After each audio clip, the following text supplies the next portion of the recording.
one guy that's a linebacker and then two safeties, and now you're asking a linebacker to do safety things.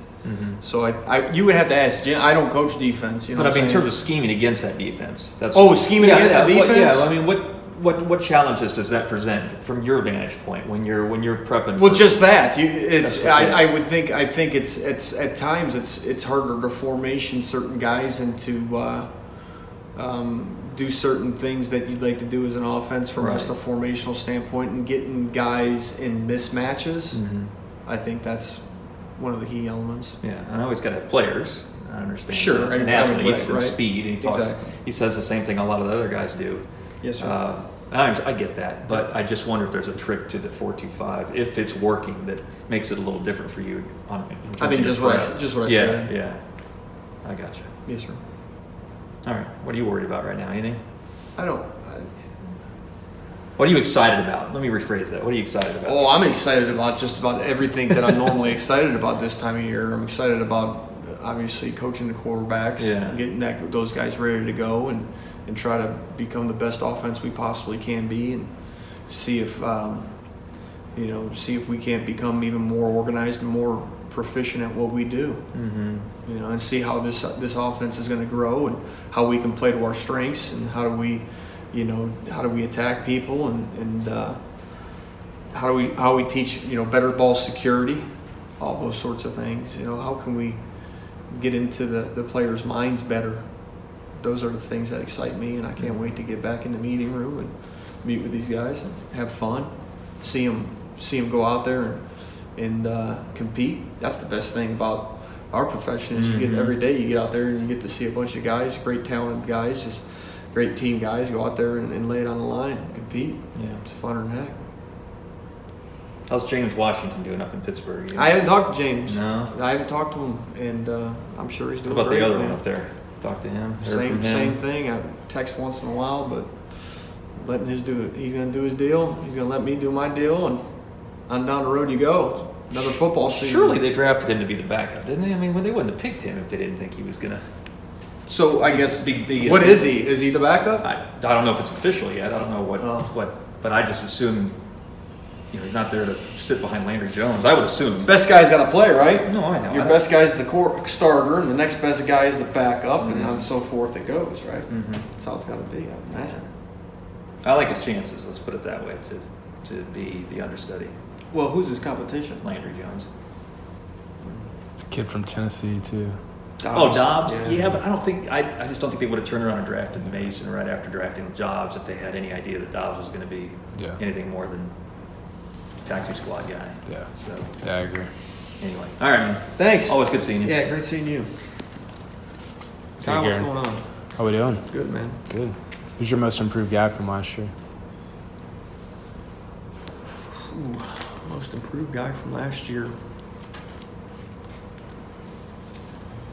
You're basing it on spring ball, obviously. Just going through spring ball. I think Johnny Wilson's made strides up front. I think you'll see Marcus Keys much improved. Just on the fact that he took the spring off and was able to get healthy and get full speed and recover and get the proper time off that he needed. So I think you'll see those two guys really emerge in that category. But Jelani Woods is a guy that I think is going to make strides. Moving from quarterback tight end is not an easy transition. Yeah. So I'd like to think that as time progresses, he's going to become more and more improved as far as that regard. In that regard, I should say. How much, as the offensive coordinator, is fan criticism part of the job, and how much does it affect you? It doesn't affect me. I don't think it can. There's always going to be criticism. And I think at Oklahoma State, there's a certain standard of excellence, especially on the offensive side of the ball. And that's a good thing. There's a lot of positive to take from that. Yeah.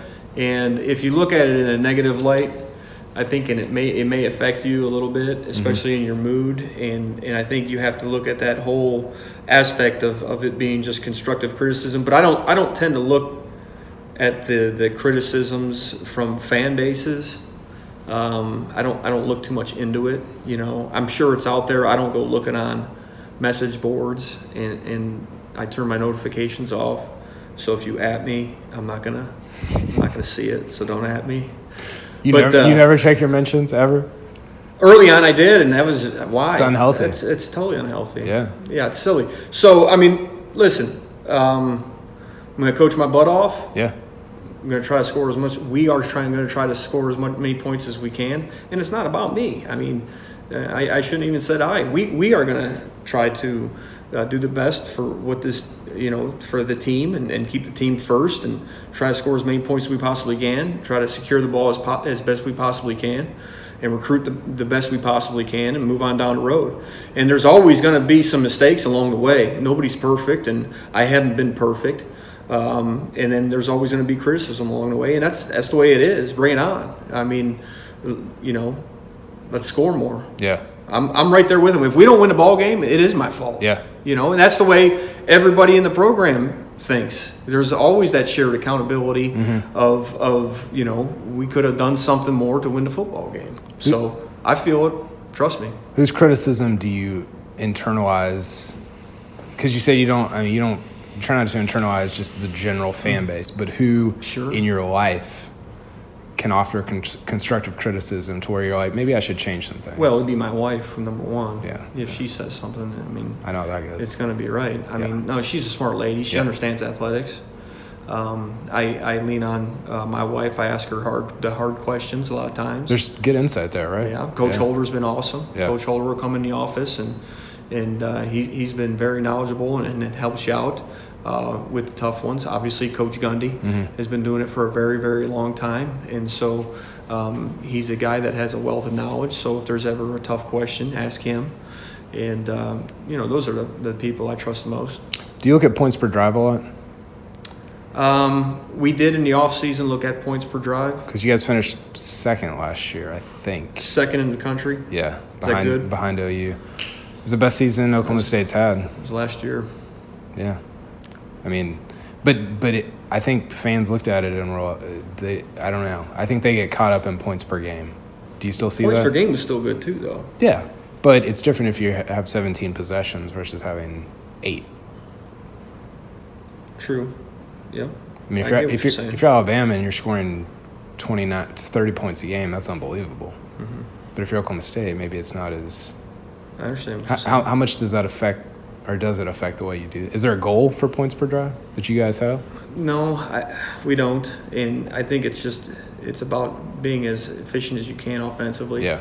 Minimizing mistakes and becoming the best you can be at the plays that you're running, and making sure that you're playing to your personnel strengths, making sure that you're securing the football, making sure that you're complementing your looks, you're trying to be as balanced as you can, you're playing with some tempo. Mm-hmm. Those are the things that concern you the most. And then I think if you work real hard at those things, then the points per possession, points per game, all those statistics take care of themselves. Yeah. I don't think you can sit there and say this is – and what happens if you're short but you are 12-0? Yeah. Shitty season? I mean, it's not necessarily so. Yeah. It's what do we have to do to win a football game? Yeah. And that has to be your primary focus. Other than that, it can get real fuzzy and you can get distracted, I think. I think you have to keep it real simple. Let's become the best offense we can. Yeah. And what's it gonna take for us to get there? And a lot of things factor in. Is there a play that you think about? Are you ever watching games and you see a team run a play and you're like, wait a second, did I come up with that play? Or it's like a variation of something that you've done? That's happened before, but I can guarantee you this: we've stolen more, and I've stolen more in my past from other guys. Yeah. And I mean, high school, college. It's been run before. It's been run before. You think you came up with something, but it's been run before. Who do you steal from the most? It depends. When early on in my career was this offense. Yeah. And Holgerson. Absolutely. And you're just constantly trying to learn more football. Yeah.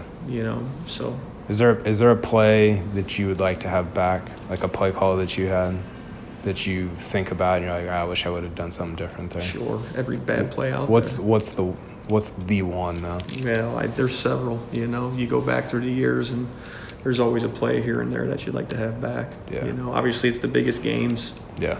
It's the critical calls, biggest games. I'm sure you know a lot of those calls, what they would be. Last one. Could Tyron still get past me in a phone booth? I mean, I don't know. You look like you gained a little bit of.